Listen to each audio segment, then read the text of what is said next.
Bhagavate. Om Ajnantimirandhasya Jnananjanashalakaya Chakshurunmilitam Yena Tasmai Shri Gurave Namaha.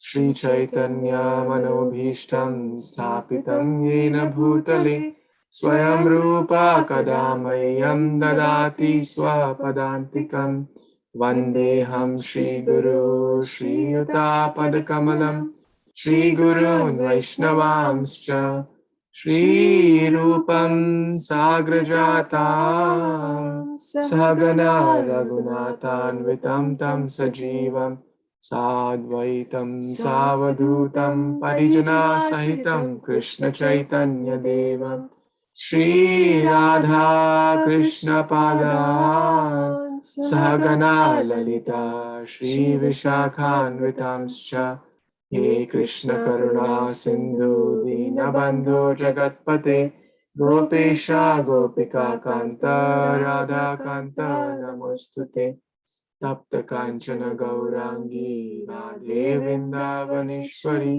Vrishabhanu Sute Devi Pranamami Hari Priye Namo Vishnu Padaya Krishna Prishtaya Bhutale Srimate Bhaktivedanta Swamin Iti Namini Namaste Saraswate Deve Gauravani Pracharine Nirvishesha Shunyavadi Paschatya Deshatarine Mukam Karoti Vachalam Pangum Langayate Girim Yat Kripatamaham Vande Shri Guru Dinatarinam Param Ananda Madhavam Shri Chaitanya Ishwaram Guruve Gaur Chandraya Radhikaya Tadalaye Krishnaya Krishna Bhaktaya Bhaktaya Namo Namaha Shri Krishna Chaitanya Prabhu Nityananda Shri Advaita Gadadhar Shri Vasadi Gaura Bhaktavinda Hare Krishna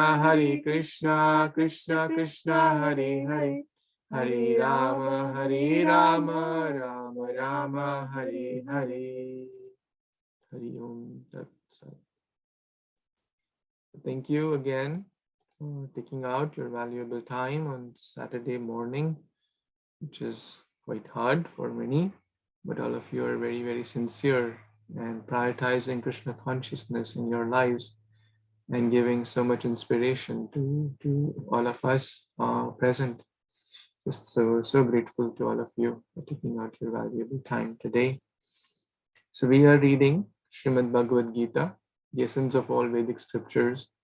And in particular in Bhagavad-Gita, we are at the middle section of the Bhagavad-Gita, chapter 9 and chapter 10, which are the essence of the essence. And today we will talk the essence of the essence of the essence, which is the Catuh Shloki Bhagavad-Gita. So very, very important verses. But before that, we will quickly touch upon the text 6 and 7, which we didn't cover last time. So let's see if we can quickly cover these and then move on to text number 8 to 11, which are very important as well. So like always, if you're interested to read, you can raise your hand and we'll start with Nita Mataji. Maharshe saptapurve chatvaro manavastatha madbhava manasajata yesham loka ima praja. Translation by His Divine Grace Srila Prabhupada Ki Jai. The 7 great sages and before them the 4 other great sages and the Manus, progenitors of mankind, come from me, born from my mind, and all the living beings populating the various planets descend from them. Hare Krishna, Hari Bol. Hare Krishna. Thank you so much. So ultimately, we have discussed this point again and again, that the Supreme Lord Krishna is the cause of all the causes, whether it's Brahma, Indra, Chandra, Varuna, Surya, Shiva, etc. All the incarnations, Rama, Dimurti, Shukala, Niyami, Natishtan, Nana, Avataram, Akarod, Bhuvaneshu, Kintu, Krishna, Swayam, Sambhava, Paramah, Pumanyo, Govindam, Adi Purusham, Again and again, he is the Adi, he is the primeval, he is the original, he is the cause of all causes, the director of all directors, the controller of all controllers. So here, Krishna is speaking himself. All the great sages also speak that in the chapter 12, 10.11 and 12, right? Where Arjuna speaks Param Brahma, yeah, 12 and 13, which will also come just following this, that you are the Param Brahmam, Param Dhamam, Pavitram Paramam Bhavan. So many verses come to the same conclusion that ultimately he is the cause of all causes. So he is the Pitamaha. Brahma is the secondary creator, as we are learning in the Bhagavatam also. He creates the material world. But who is the Brahma's creator? Who is the Saptarishis creator? Who is the creator of all creators? That's, we go down to the root cause, we'll reach to Supreme Lord. So since the focus is to cover this Catuh Shloki, so we'll quickly move on to 7. Yes, Ramon Prabhu or Karina, want to read? Hare Krishna Pranam, all glories to Shri Prabhupada. Etam vibhutim yogam cha mamayo veti tattvataha sovikalpena yogena yujyate natra samshaya. Translation by His Divine Grace A.C. Bhaktivedanta Swami Maharaj Prabhupada Ki Jai. One who is factually convinced of this opulence and mystic power of mind engages in unalloyed devotional service. Of this there is no doubt. Hare Krishna. Thank you. Thank you so much. So this chapter is entitled The Opulence of the Supreme Lord, or Opulence of the Absolute. To understand about the Supreme Lord, it's important to understand the glories of the Supreme Lord, because many people jump to artificially, to Rasalila and this pastime and that pastime. Those comes much later, but first one has to understand the greatness of God. Prabhupada mentions here that generally people know about that God is great. Everyone generally says God is great, but they do not know in detail how great or how good, how God is great. Or they don't know about the greatness of God. Just saying God is great, God is big, no. But Srimad Bhagavatam, Srimad Bhagavad-Gita explains in great details about the greatness of God. Therefore, it's important. In Bhagavad-Gita chapter 7, chapter 9, chapter 10, Krishna mentions about the opulence. There are 88 opulences mentioned. And then he says, well, these are just few, because there is no end to the opulence of the Lord. So now we will move on to the 4 verses, starting with 10.8.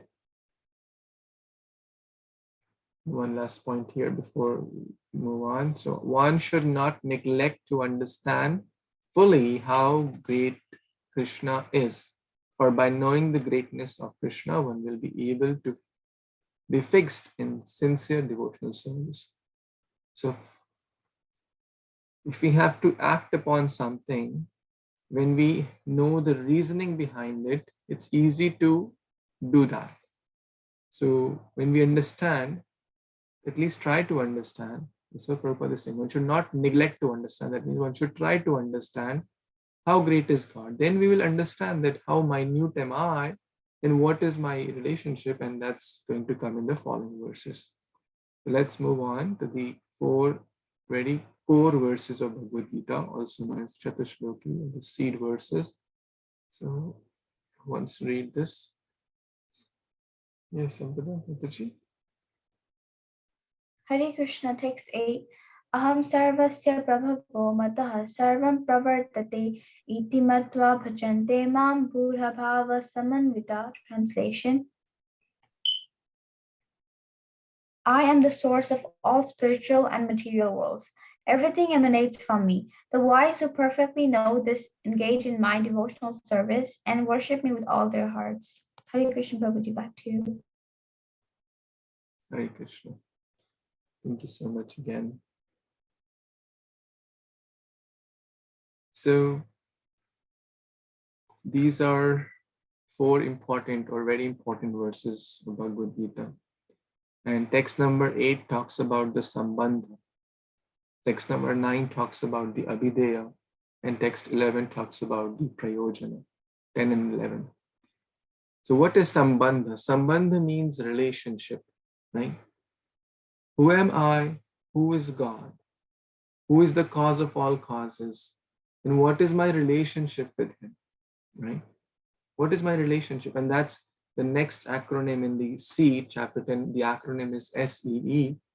The S is the source of everything, text 1 to 7. E is the essence of Gita, which is text 8 to 11, which we are covering now. And the next E will talk later.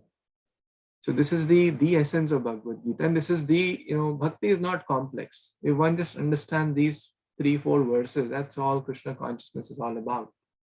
Who am I? I'm the eternal spirit soul. Jivara Swarupa Krishna Nitya Das. I'm the eternal servant. Who is Krishna? The supreme master, the supreme controller, the supreme proprietor, the supreme director, the supreme creator.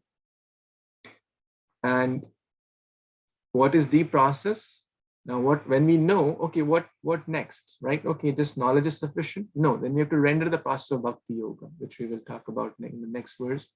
And then what will be the outcome, right? We don't do anything in life without the outcome. Of course, we should try to learn to be detached from the work, but the fruit of that prayoj or abhideya is the process, and prayojan means the result or the fruit of the process of Bhakti Yoga is Krishna or Krishna Prema or unalloyed love towards Allah. And this is very, very scientific, spiritual science. What happens in science? We go with the hypothesis, with an assumption. Okay, we may not understand that, let's say, the gravitational force.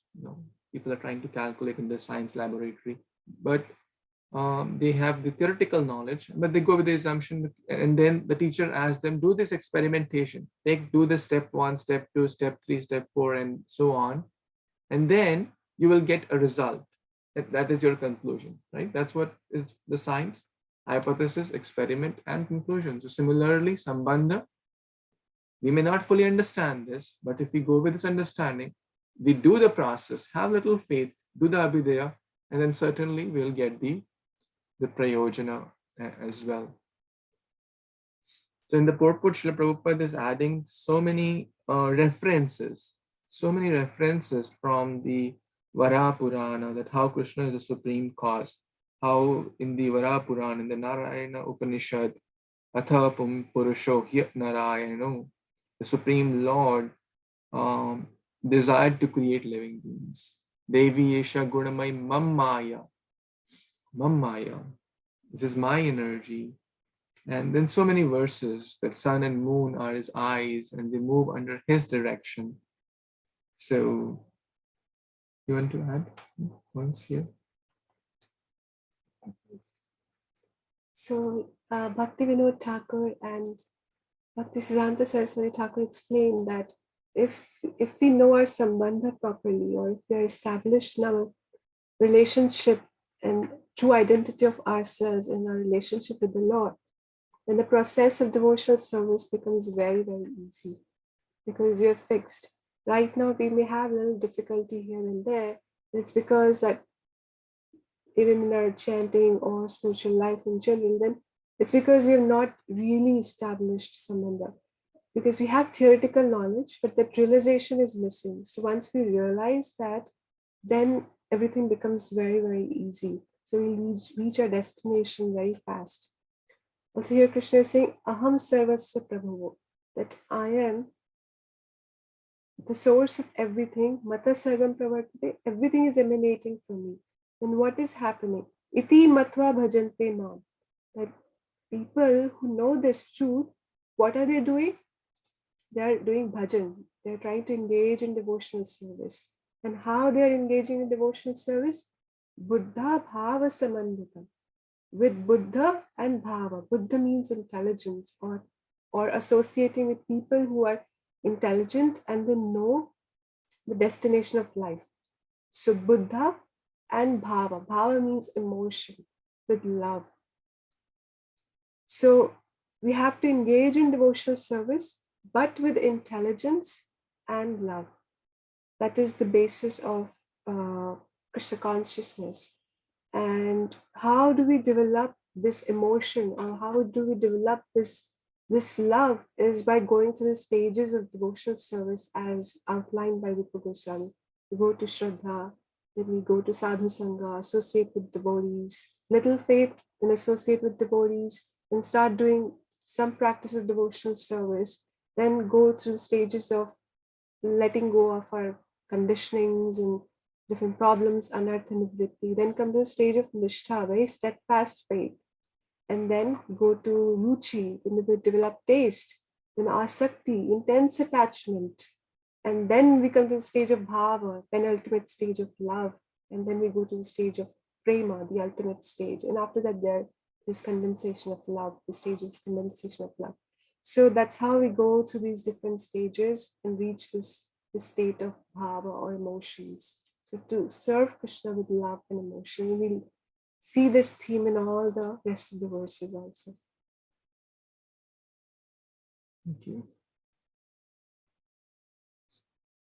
His Grace Radhesham Prabhu was explaining this in a very nice way to articulate this.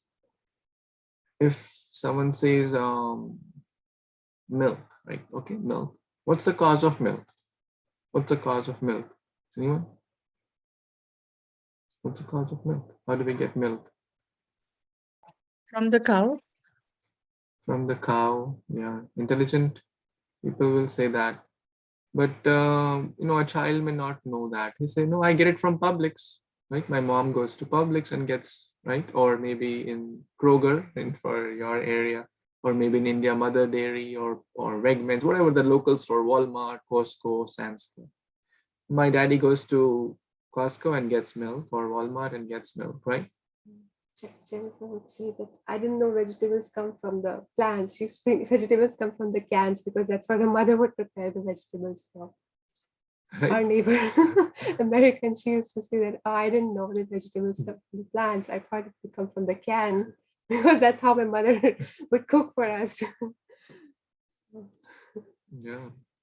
So what's there are three causes here. The immediate cause is that grocery store, isn't it? Right? We don't go to the cow and do the milking. That would be ideal, but we don't do that, most of us at least. So, but if we go deeper and do the root cause analysis, right? Where did the grocery store get the milk from? Right? From some farm, right? There must be some farm somewhere in the city or suburbs of the city, right?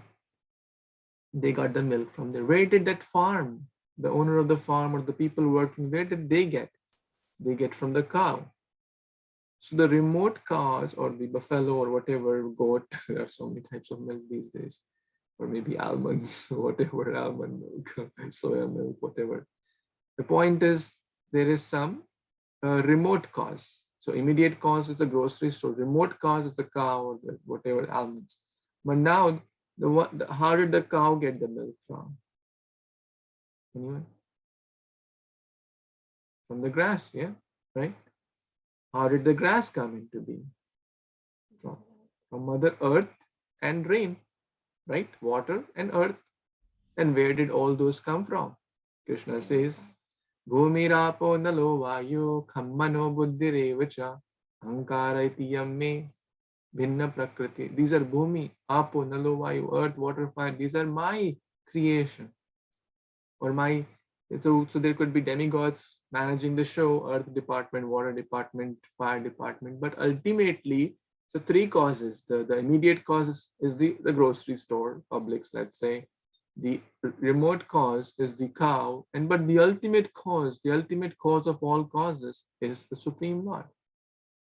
And for anything, whether you take, let's say, your cell phone, who is maybe the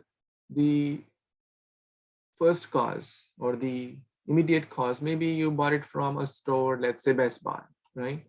But where did they get from? They get from the manufacturer, whether it's Samsung or Apple. There is a manufacturing company.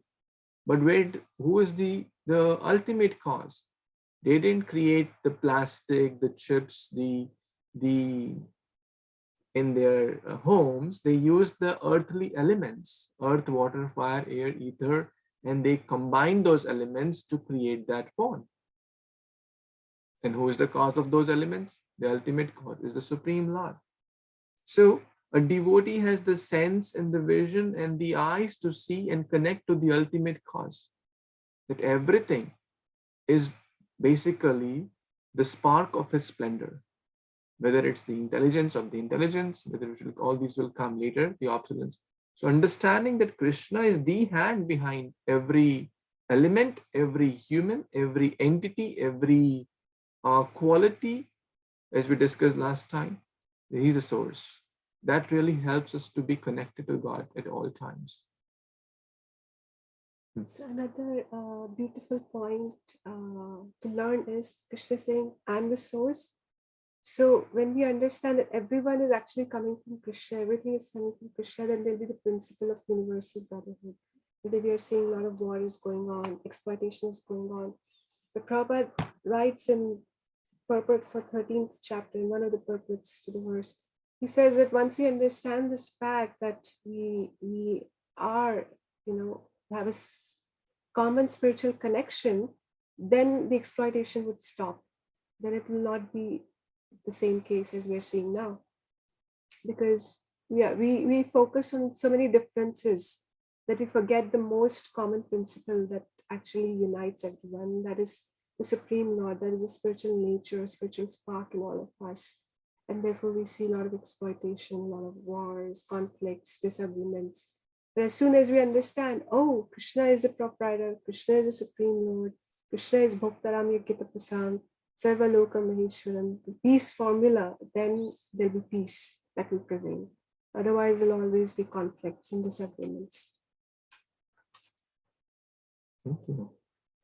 Prabhupada writes in the purport, only a fool would consider Krishna to be an ordinary man. Avajananti mam moda. Now, foolish people also question this. Hey, if God is the creator of everything, then who is the creator of God? Right? You may get this question, but this question is redundant because the definition of God itself is the one who is the creator of all. If someone is the creator of him, that means he is God or she's God. But God is the Adi Purusha. Adi is a big word which is used multiple times. It's Avyayam, Adi, the original. And this is not just Hare Krishna people speaking or ISKCON speaking. Of course, all the Shastras speak that. But even in the Bible, it is mentioned the same way. And maybe I'll share a video with all of you, which explains this principle, which someone shared with me. And I'm going to share a quick short video with all of you so you can see this. So basically, the question was asked to this in a debate. A question was asked to this person that who is the creator of God, or where did the God come from, right? Let's see what his response was. Assumes that you're thinking of the wrong, obviously. Go ahead. All right, your question, where did God come from, assumes that you're thinking of the wrong, obviously it displays that you're thinking of the wrong God, because the God of the Bible is not affected by time, space, or matter. If he's affected by time, space, or matter, he's not God. Time, space, and matter is what we call a continuum. All of them have to come into existence at the same instant, because if there were matter but no space, where would you put it? If there were matter and space but no time, when would you put it? You cannot have time, space, or matter independently. They have to come into existence simultaneously.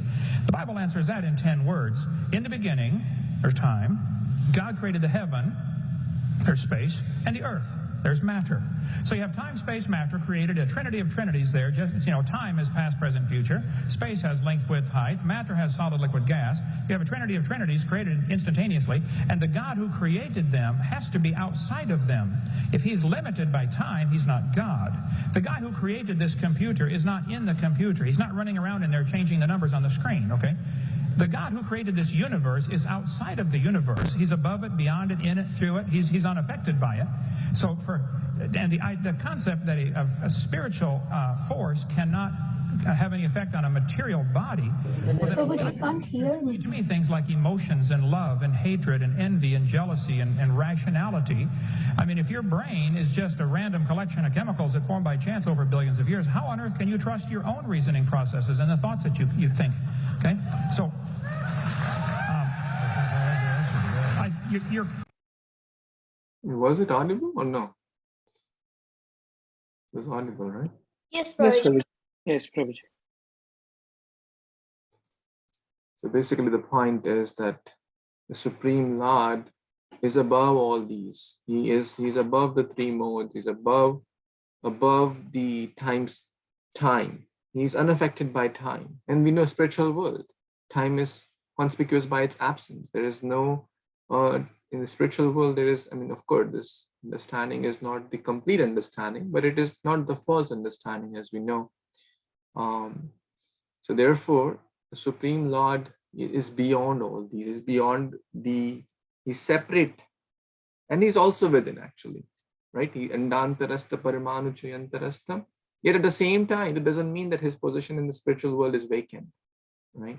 So he is the supreme creator, proprietor, master. Understanding this, intelligent people like all of you engage in the devotional service, which is mentioned in the next verse, and then they make their lives perfect. So keeping this table, this helps.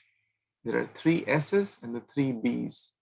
So when we understand the sadhaka, that I am the servant of the Lord, Krishna is the master. Krishna Surya Sama, or Chinmaya Bhaskara Tumi, Kiranera Karna Ami. Prabhu Tumi, Ami Nitya Das.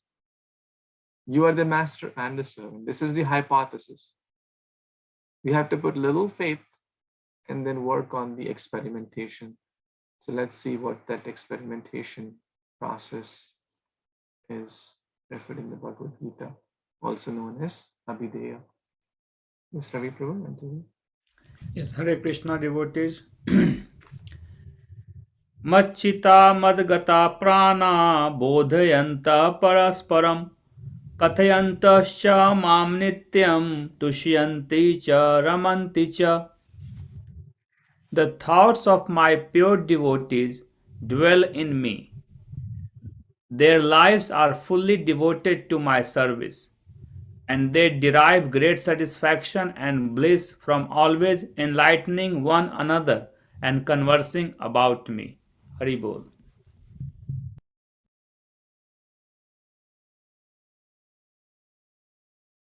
Hare Krishna, thank you so much, Prabhu. So this is the process of bhakti, or the experimentation, also known as Abhideya. What do devotees do? Matchita, madgata prana.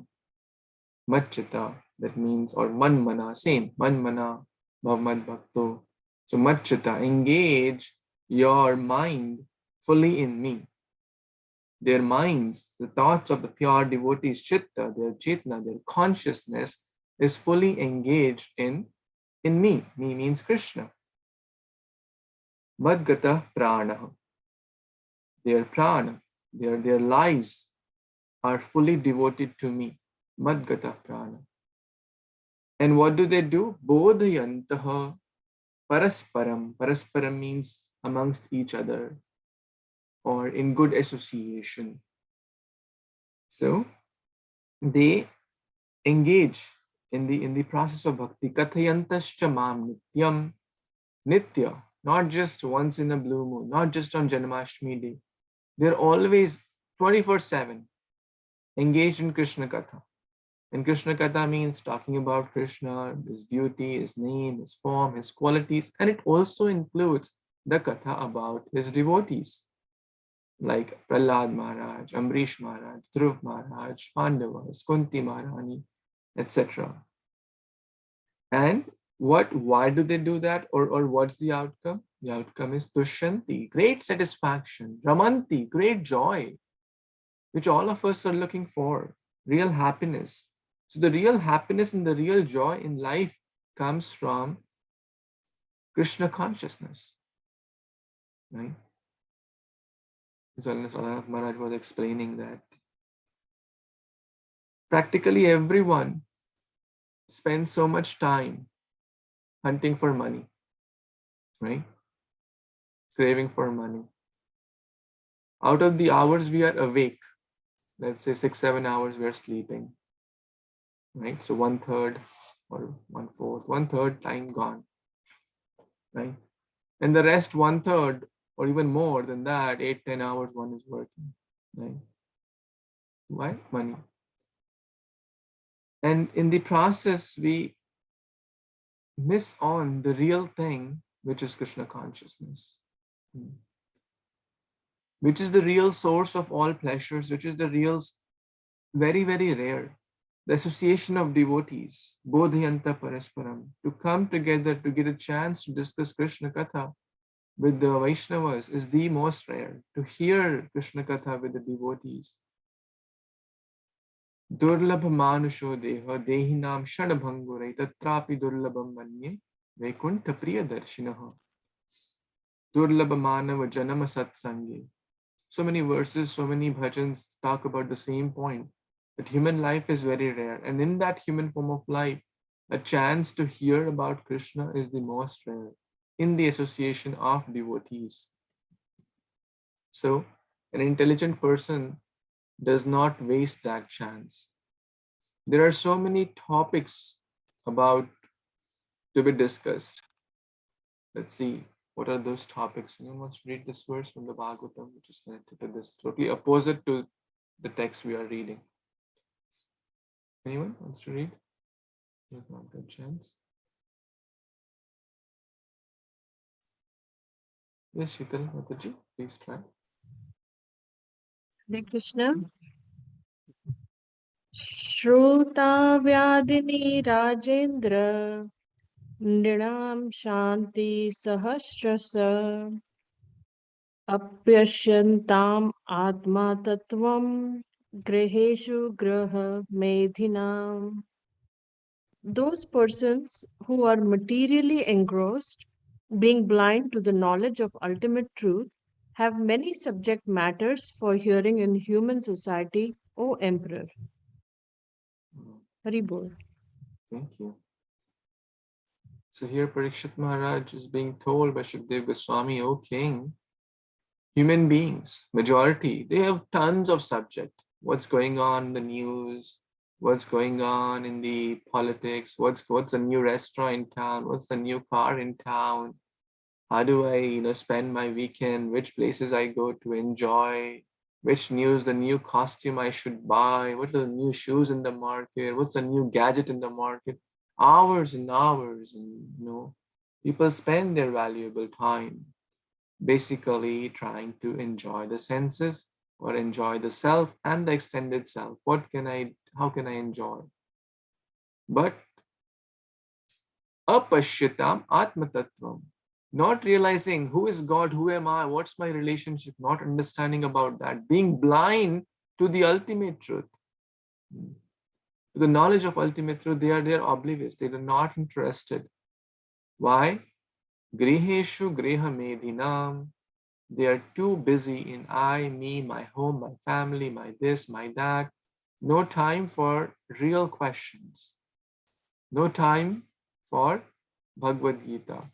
No time for devoting to the service of the Lord, conversing about the Lord, or asking questions, talking to devotees. There is no time. One is so busy, right? In a 3-hour movie, one is fully absorbed, but in 30 minutes of Krishna Katha, one moves like 20 times. And that too, even if one comes at all. So this is the irony of this age of Kali Yuga. But all of you are so intelligent and understanding this principle that this is the real benefit. So we can't do 24/7, right?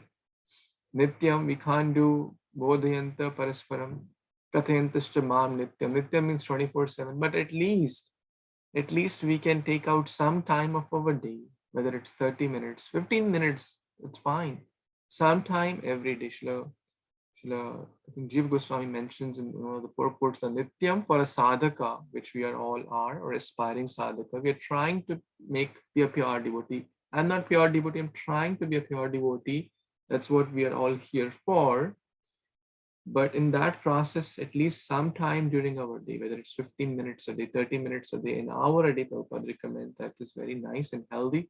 If we are devoting 10 hours for work and this and that, can't we devote 1 hour for reading, hearing Krishna Katha, which is the real thing? The rest, no matter how much wealth one has, no matter how many cars or properties or this or that one has, that will not be the eternal. There won't be, it will all go with time. The relatives may loot it, the dacoits may loot it, or the death will certainly loot it, right? It will have to part away with that. But with Krishna Katha, it will make us happy, Tushanti cha ramanti cha, not only in this life, but help us to go back home, back to Godhead. So intelligent person must take part. Prabhupada in the purport gives example, a young boy, a young couple, they spend hours and hours talking to each other. They lose track of time, right? Hours and hours they are just talking. Similarly, devotee who loves Krishna, they lose track of time, right? Because they spend hours and hours reading and hearing. That's of course a higher stage. So even a materialistic relationship, which is basically on selfishness and sense pleasure, they spend so much time for that. Can't we spend some time for Krishna consciousness to strengthen our relationship? We certainly should. And there are so many books Srila Prabhupada has given, Srimad Bhagavatam, purports, Bhagavad-Gita, and other many books, Chaitanya Charitamrita, etc.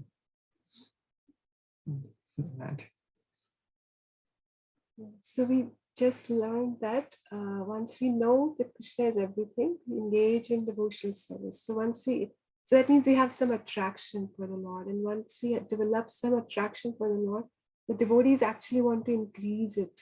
And it is best increased in the association of devotees. So they start coming together.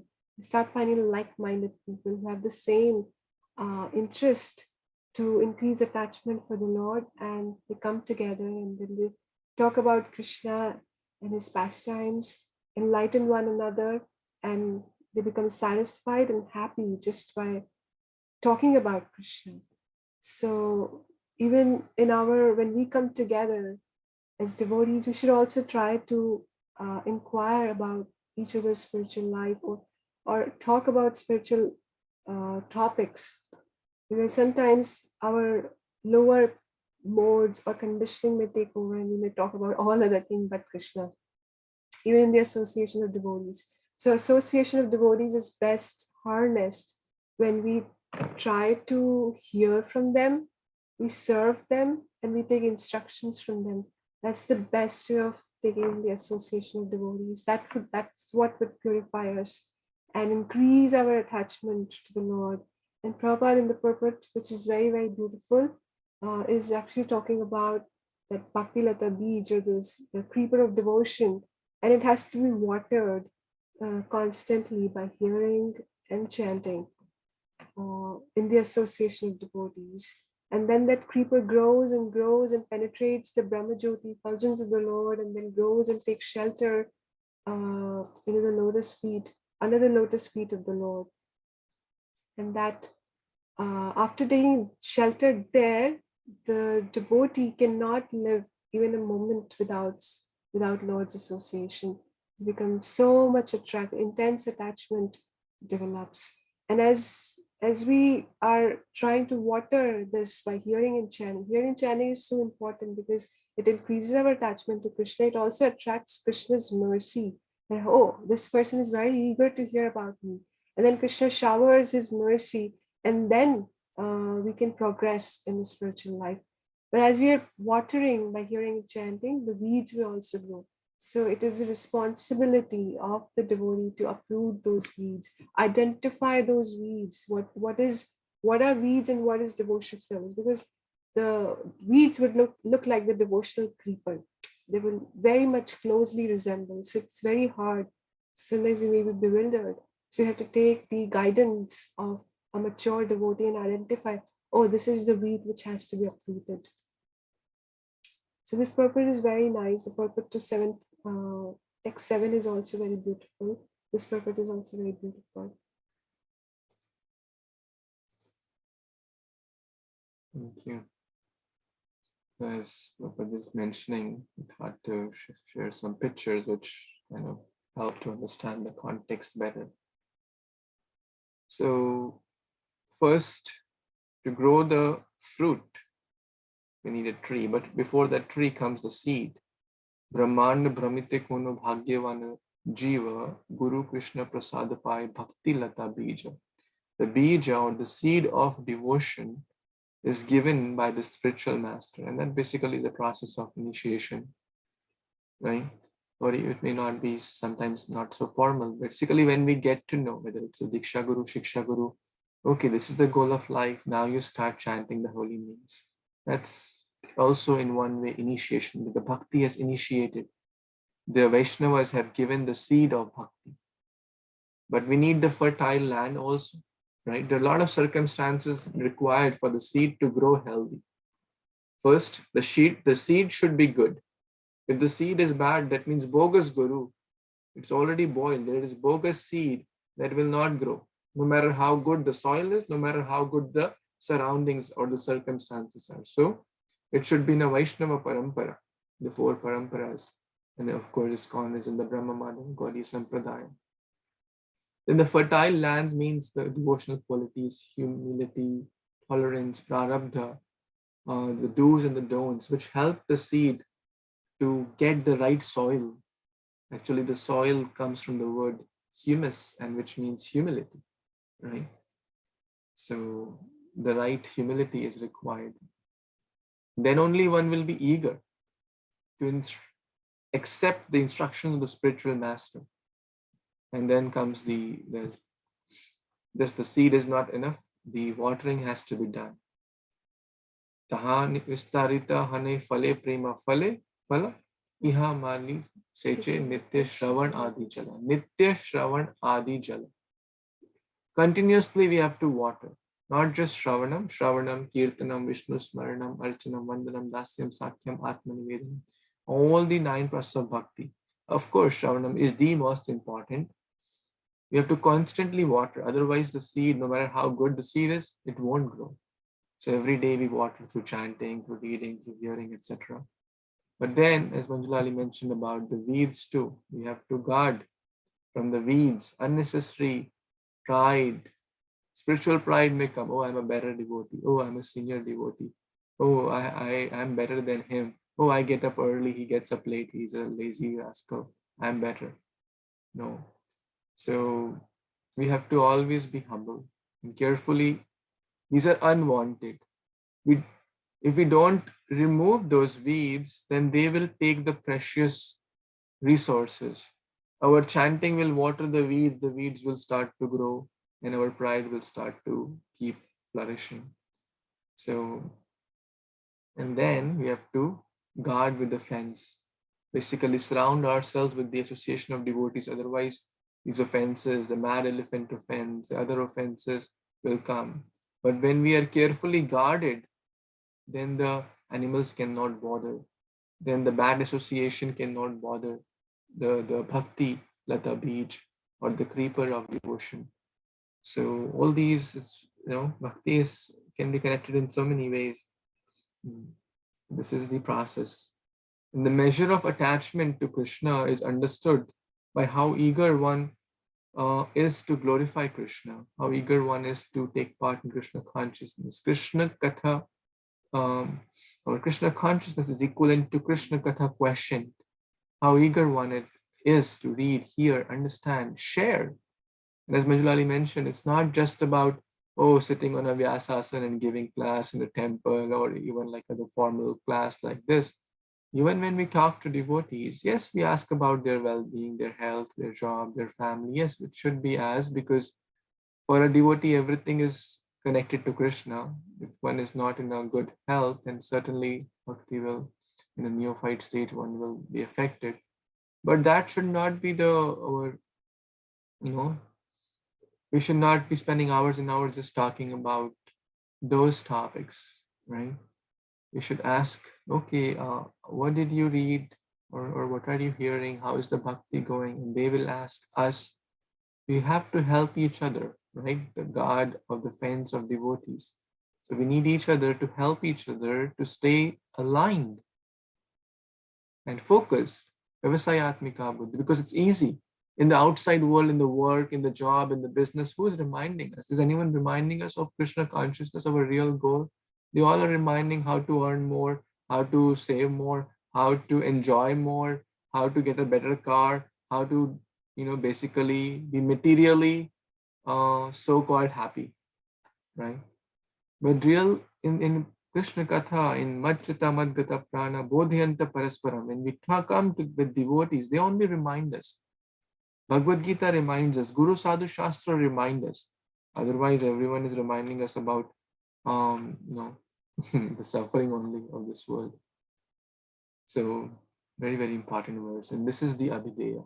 Continuously chanting, reading, hearing, taking Krishna Prasad, the ABCD of Bhakti, deity worship, Sadhu Sangha, Nama Kirtan, Bhagavad Shravana, Matravasa, Sri Murti, Shraddhaya Sevana, Sakala Sadhana Shreshtai, Panchir Anga, Krishna Prema Janmai, Panchir Alpa Sangha. If one does that, one will certainly get to the goal. And let's see what's that goal. We will read text number 10. Yes, Jai Mataji, please.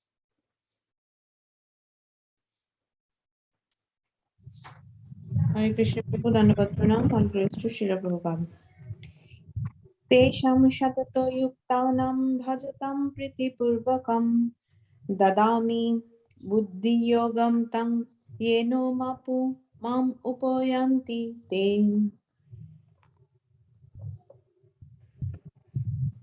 Translation: to those who are constantly devoted to serving me with love, I give the understanding by which they can come to me.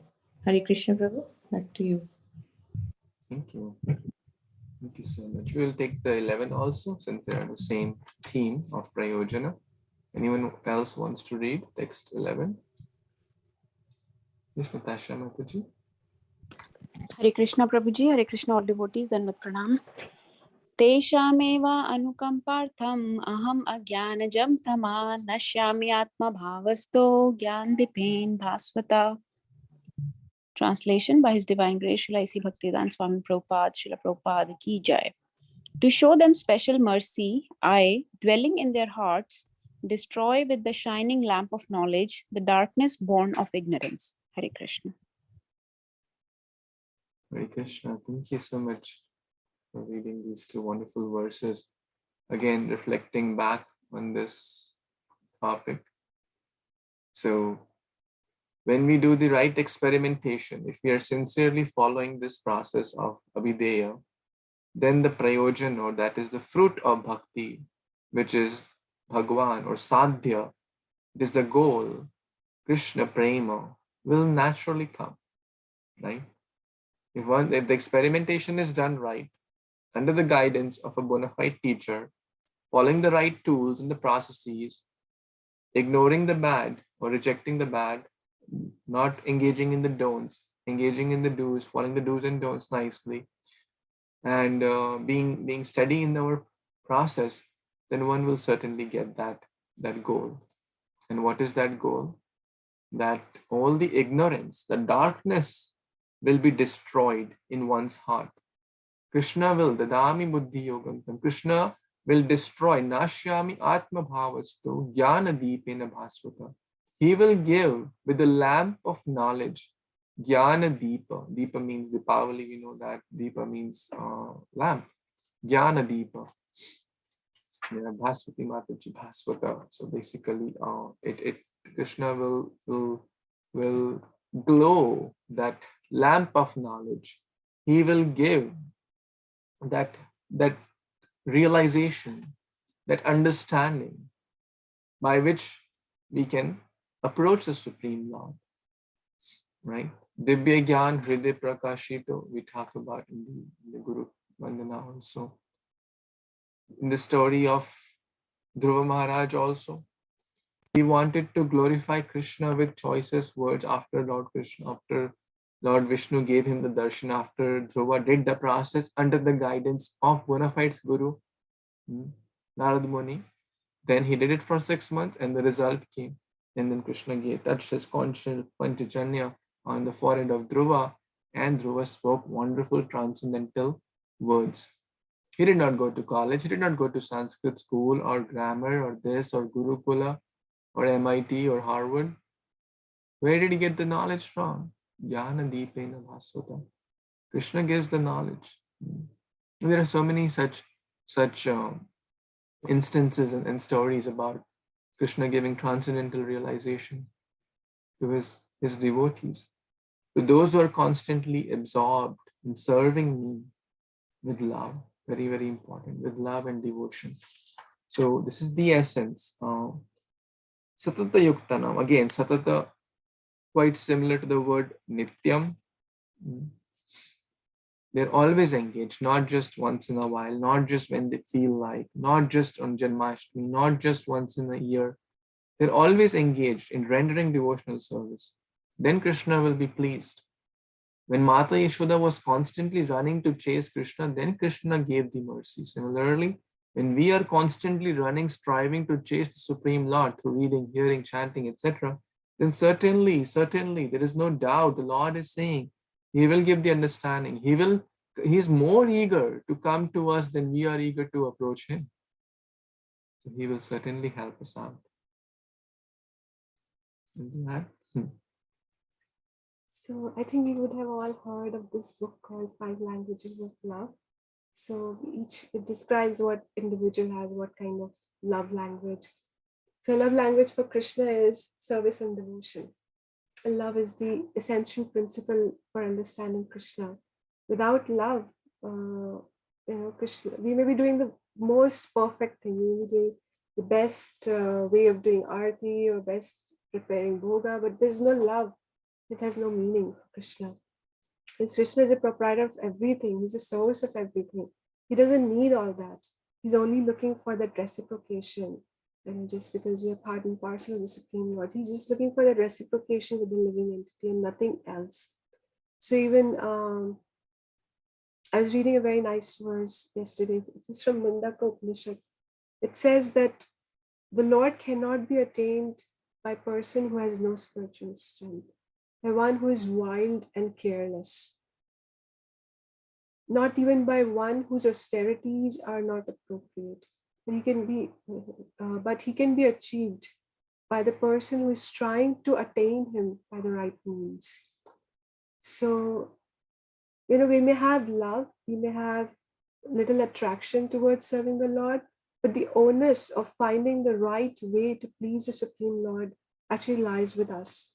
We need to find out how, through the Guru, Sadhu and Shastras, by the association of devotees, by the spiritual master, by the mercy of Krishna and the scriptures, we have to find out the right way to do our things. So sometimes we may have little attraction and we're doing things whimsically, which Krishna will accept, but attention to detail is a symptom of love.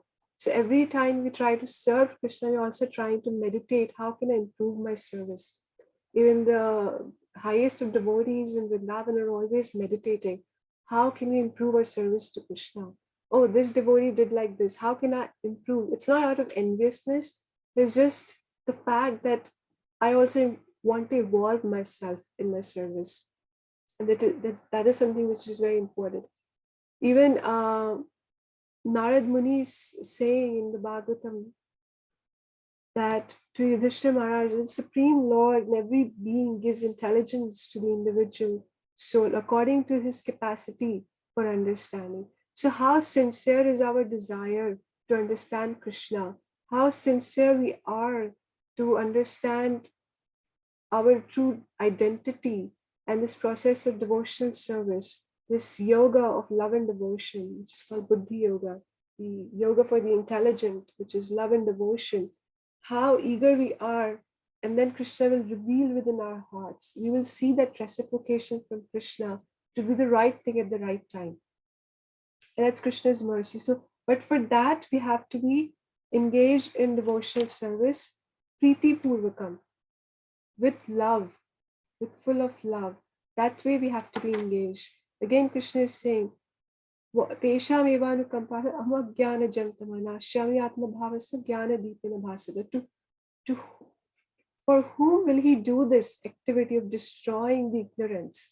Is actually for the person who is always engaged in devotional service, and always could mean regularly. We have set time or set hours, and gradually we're trying to increase that. That's a natural outcome if we're trying to do it sincerely.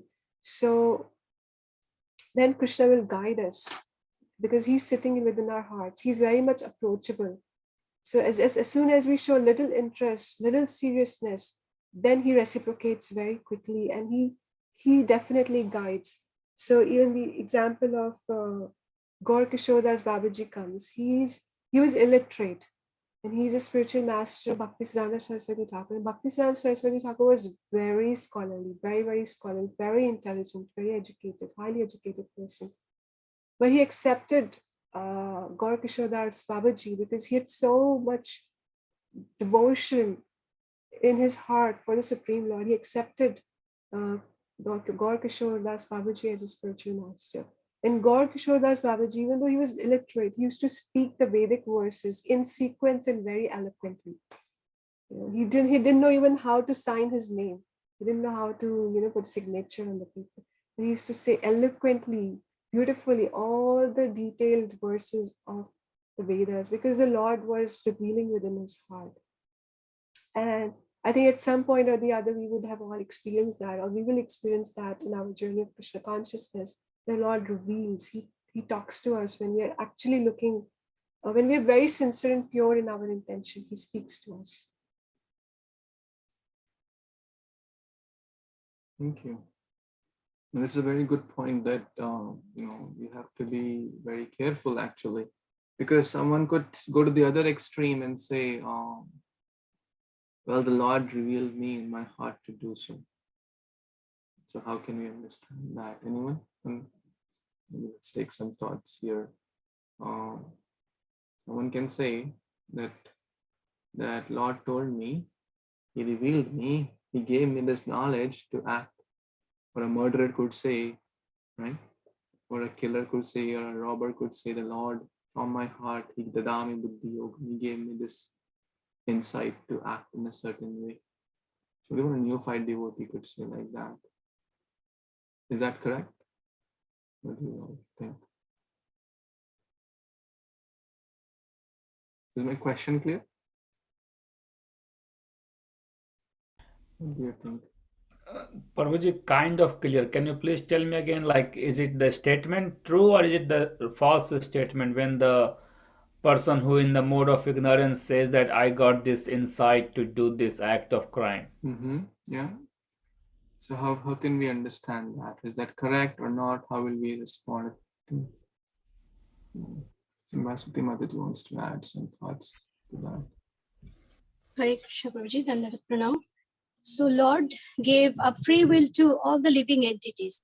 So how that living entity will use that free will, that's up to him. Lord is not directly dictating to do this or do that, but he gave the free will, sanctioned the free will to the living entities. So that's their choice, how they will apply with their intelligence. Back to Prabhuji. Maybe Prabhu and Shubha just want to add to this, please. Hare Krishna Prabhuji. So Prabhuji, time to pranam to all devotees.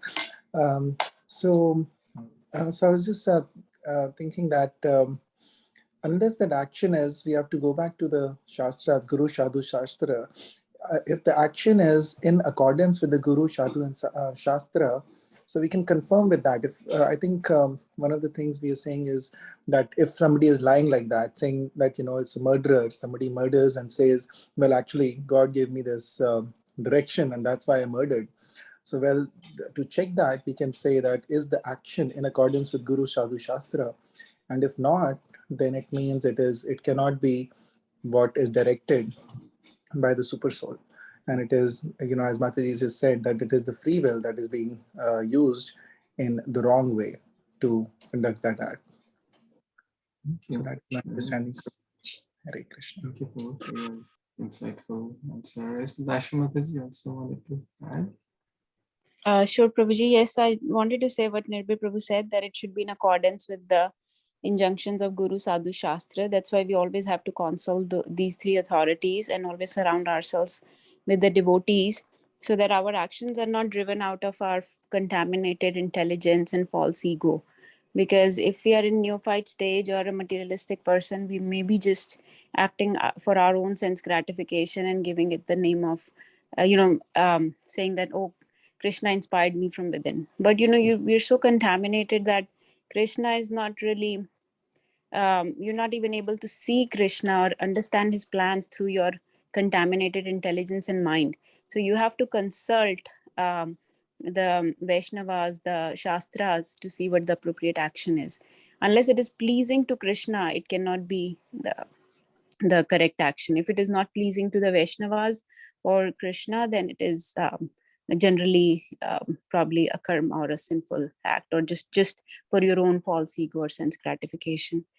So that's how I understand, Prabhuji. Wonderful. All of you, Basati Mataji, Nirbhay Prabhu, and Vaishnavas, you mentioned excellent points.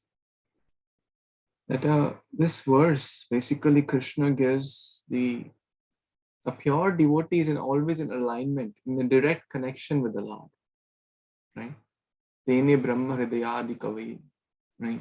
Like as Lord revealed to Brahmaji, as Lord revealed to Srila Prabhupada, so many instances. Okay, now it's your time to take sannyas, now it's your time, the Guru may come. But for neophyte, if we should be very careful. Yeah, sometimes Krishna may give some signals, maybe through even non-devotees, maybe sometimes through dreams, maybe sometimes through some revelations in the heart. But we should always consult Guru, Sadhu, Shastra, because it could be our conditioned mind also saying that. Especially, as Mataji said, if it is not helping us to be Krishna conscious. For example, if we got a revelation that, oh, I should not waste my time in this gossip I'm doing, and that gossip is totally something prajalpa, then yes, and but if it's something, oh, Krishna is telling me to do something, maybe go to a bar and distribute books, then maybe it's like a dicey situation, right? Especially if a fool like me, who will maybe more tempted to go there and see the so-called, if a pure devotee is going, like Prabhupada, like the great sannyasis, then they can deliver the whole world. So therefore, in those situations, a sadhaka must check with Guru, Sadhu, Shastra. Guru is like a walking God and a talking God in our lives, right? I really like this point by one of my gurus, His Grace Gopeshwar Prabhu. Guru was one of my teachers. I met him first time when I was in 10th grade in Rath Yatra. So very inspiring personality. It was almost like 17 years back. Close, right? Yeah. So Guru is a walking God and a talking God. So you must always check, especially when it's not aligned, or maybe it's in the gray zone. Pure devotees, they will not act in any way which is not aligned to the will of the Lord. But here is the trick, which is Holiness Radhanath Maharaj was explaining this morning. I was hearing that pure devotees consider themselves so lowly and humble and so neophyte that they fall at the feet of Guru. Please instruct me. It's a very important point here. They don't think, oh, I am such a great soul. Krishna tells me in my heart and I know what's the will of the Lord. They fall at the feet of the great souls and they, oh, Vaishnava Thakura, please guide me. I do not know, like Sanatan Goswami, Rupa Goswami, falling at the feet, holding a straw in their teeth, the sign of humility. Oh Lord, people call us Pandit, people call us very, very big names, which they were. They were great souls, they were very learned, they had all opulences, name, fame, high birth, intelligence, education, bhakti, everything they had. But when they approached Lord Chaitanya, they had the most humble state. Mosamapatita Prabhu Nahi Tribhuvane, Dante Tridandhari Kora, Dakiye Tomara. Holding a tree teeth in my eye, when my holding a straw, a blade of grass in my teeth, falling at your feet, you guide me. I do not know. I do not know who am I, right? That's the fundamental question in spiritual life. So they are approaching this way. Ordinary souls consider themselves great. Great souls consider themselves ordinary, right? But we should not consider great souls as ordinary and ordinary souls as great, right? We means sadhaka. We should have the right intelligence to make that difference. Like Srila Gaur Kishore Das Babaji told, hey, when I die, when my drag my body, I'm so papi, I'm so tuch, drag my body in the streets of Navdeep, I'm so fallen. Right? But how can one do to the body of a great soul? So ordinary people who consider themselves great were about to do so. It was Srila Bhakti Siddhanta Saraswati Thakur who said, Baba, out of his humility, you have to understand the context, you have to understand this great soul's humility.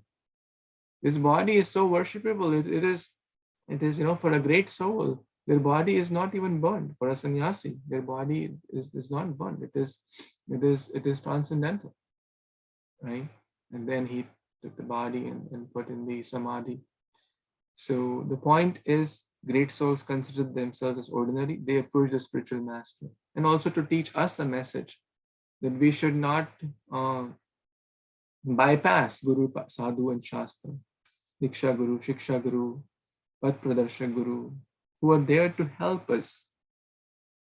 And slowly, of course, even if Krishna reveals something, we can always go and check who is like sometimes someone said, oh, Krishna told me to marry this devotee.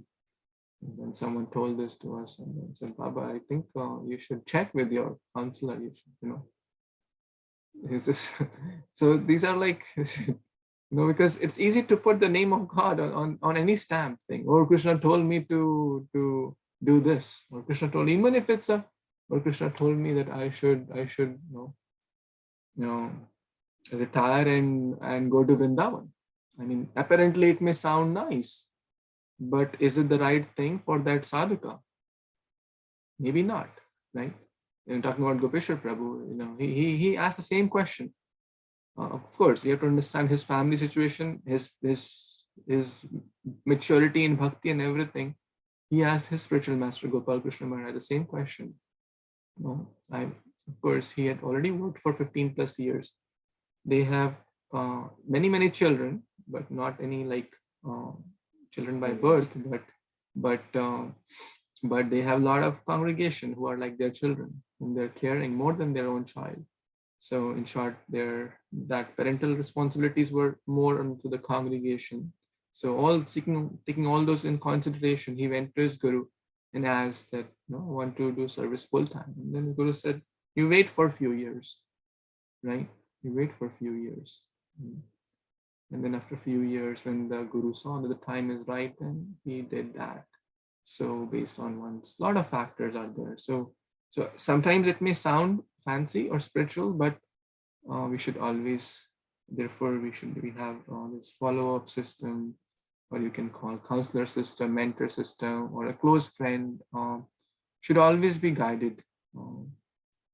Just having Diksha is not okay. Diksha is not by stamp. Okay, Diksha ho gaya, that I'm initiated now. I've got a new name. That's not really Diksha. Diksha is how closely we're trying to serve the Guru Sadhu Shastra and live by their instructions. That will destroy the knowledge, that will destroy the ignorance in the heart. Not just some stamping. So this is Bhakti Yoga. This is the Prayojana. The ignorance is destroyed and Krishna is there. Krishna takes birth in that dark jail of our heart and destroys all the ignorance. When he comes, he's Chinmaya, Bhaskara, Tumi. He's like the sun. When the sun comes in life, then how can there be darkness of ignorance? So these are the 4 verses. Again, to sum up, we discussed about the Sambandha, first understanding that God is great. And how great is God? He is the supreme controller, proprietor, the ultimate cause of all causes of material, spiritual world. Then what next? When we know about the greatness, one intelligent person will render the process of bhakti, will approach devotees, will talk Krishna Katha with them, will ask the right questions, will move forward in the process of bhakti together. And what will happen through this? The fruit, the prema bhakti, the love will condense. Krishna's attachment towards the Lord will condense. The impure thing, lust, anger, greed, which are compared to Shadgarbhas, will be destroyed by the light of knowledge, by the Jnana Deepena. And then slowly and slowly, Krishna will start revealing. The right knowledge will come, the bad will go out. But all this should be done in close guidance of Guru Sadhu and Shastra. So we will pause here, and next 10 minutes we can take some comments or thoughts or questions if anyone has. So thank you. Very good.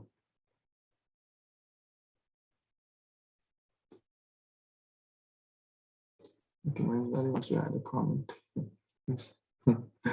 So this also shows these verses, especially for last 2 verses, 10 and 11, that Krishna is very eager to have us back. All we have to do is show a little sincerity and offer a little love from our heart, and he's just eager. So therefore, he's trying to illuminate our hearts with knowledge.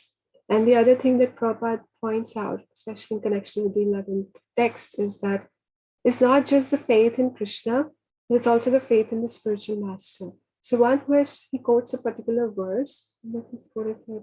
Anyway, so he quotes a particular verse which says that one should have staunch faith in the Supreme Personality of Godhead and the spiritual master. And for that person, the darkness of ignorance would be dispelled by the Lord. So it's so important to understand that spiritual master is not an ordinary soul, but a very, very confidential representative of the Supreme Lord. And the Lord is more pleased if we, if we surrender to the pure devotee or the pure representative of the Lord. So Lord is more pleased. And that's how we actually show our surrender to Krishna, by submitting to the will of devotee. Thank you. Okay, any other comments, thoughts, or questions anyone has in these few verses which we read today? Or corrections?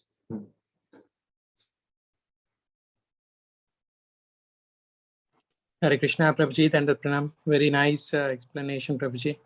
It was very nice. You and Mataji explained very well. Prabhuji, I just wanted, you were asking that question, and I also thought as Basmati Mataji and Ravi Prabhu and Ripai Prabhu said, so I think you only mentioned this one.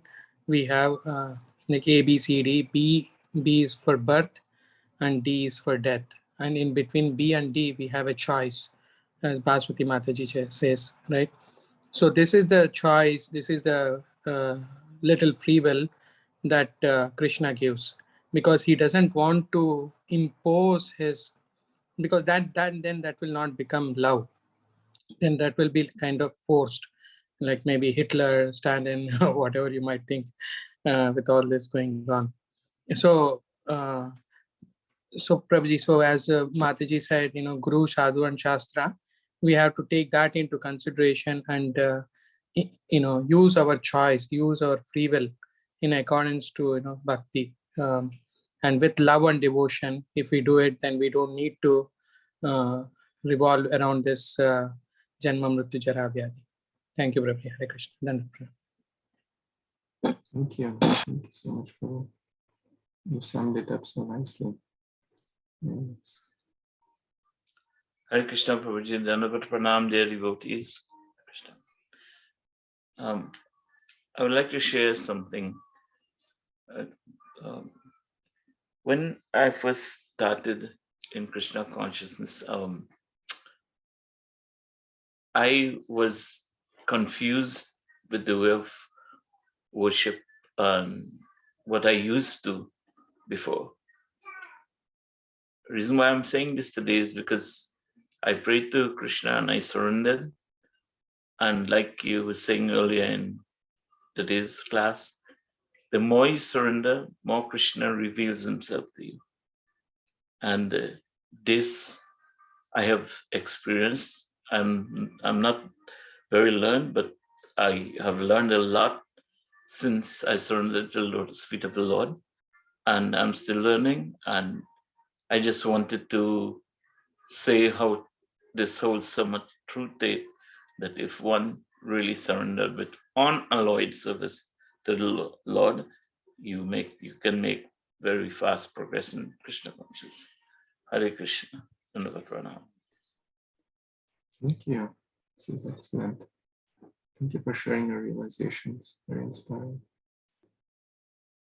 Ms. Jayamataji, want to add something? No, Prabhuji.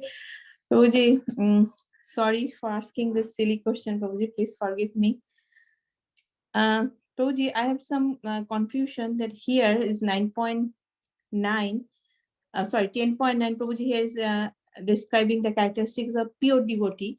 And in 9th chapter, I saw in 9.14 as Mahatma. So what is the difference, Prabhuji? Can you clarify me, Mahatma and pure devotee? In one way, they are the same. Easy, right? Mahatma is pure devotee is Mahatma. Mahatma nastu mam partha devim prakriti mashritaha. They're under the divine. So and that's what we are trying to be. We're trying to be, the real literal meaning is Mahatma, great soul. And great soul is not by birth or wealth or this or that, because those are bodily designations. The amount of degrees we have, the wealth we have, cars we have. The real quality of soul is Satchidananda. So how much of that one has rekindled is greatness. The real greatness is how much proximity to God or closeness, how much Krishna Prem one has. That's greatness. And same here, how will that come? That will come through how much attachment one has to Krishna, how much one has attachment to Krishna Katha. Machchata madgata prana, how much one is eager to be in association of devotees. So in one way they are same, because great souls or Mahatmas are pure devotees, and pure devotees, and these are their symptoms. Their interests, their likes, their dislikes, they're pretty much the same. So Krishna mentions about the qualities of great souls in multiple chapters, as you rightly mentioned. So in one way they are the same. Lord Chaitanya is actually writing purport in 4 to 5, text 4 to 5 of this chapter. Prabhupada is writing that Lord Chaitanya refers to fame as fame is basically belongs to a devotee. If one is a pure devotee, one is a staunch devotee, and that is actually the real fame. So similarly, if one is a great devotee, he's naturally a great soul. So they are Mahatmas. So according to Krishna, anyway, that is Mahatma, one who surrenders. Bahunam Janmanam and Vigyanvan and Prabhupada. So Mahatma is the one who will actually surrender to Krishna. Vasudeva Sarvamiti Sa Mahatma Mahatma is not if someone has the name Mr. So-and-so Gandhi, right? So Prabhupada mentioned that just by having a name, or in Kali Yuga, name is different from the character of the person. So does that help?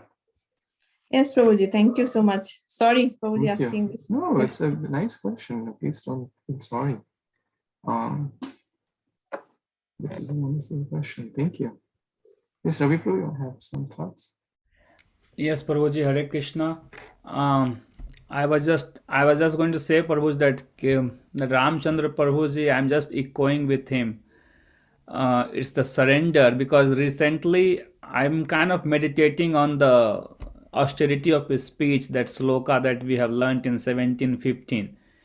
And it's been helping, because what recently there was one occasion that if I had not reflected on that sloka, what I'm trying to say, that no, I left up to Krishna what Krishna would want me to do if I was in this situation.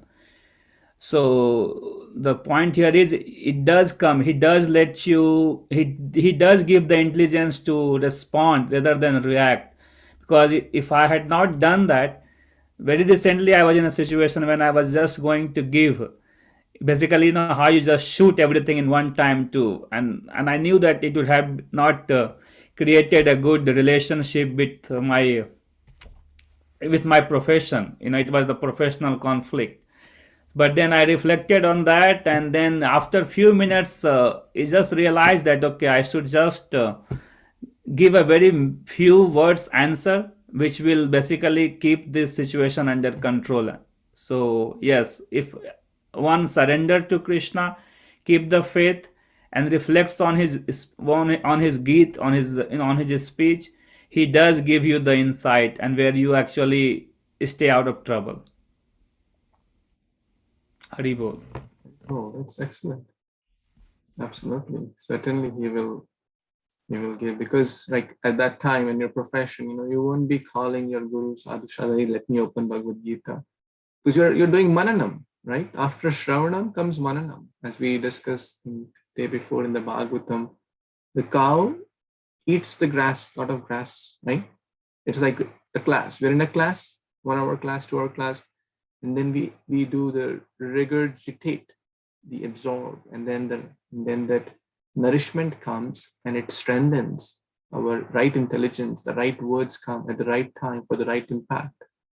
So thank you for sharing. This is wonderful.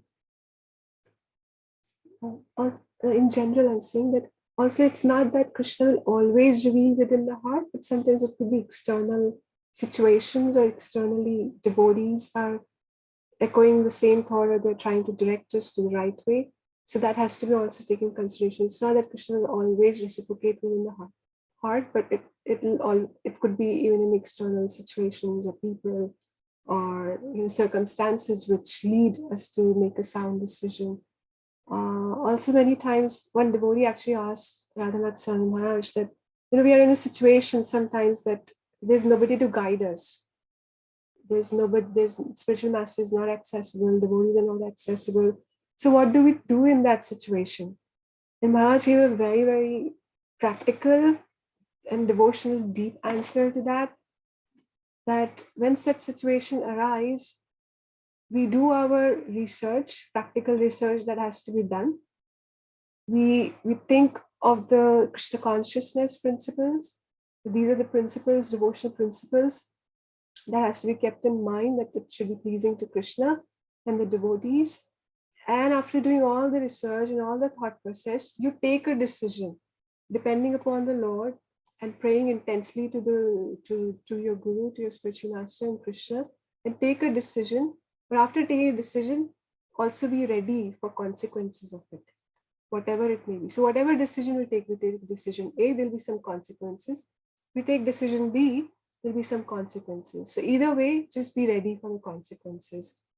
It's a very practical thing and very, very profound. But of course, as long as we have devotees, we can always ask and confirm and reserve this strategy for extreme situation.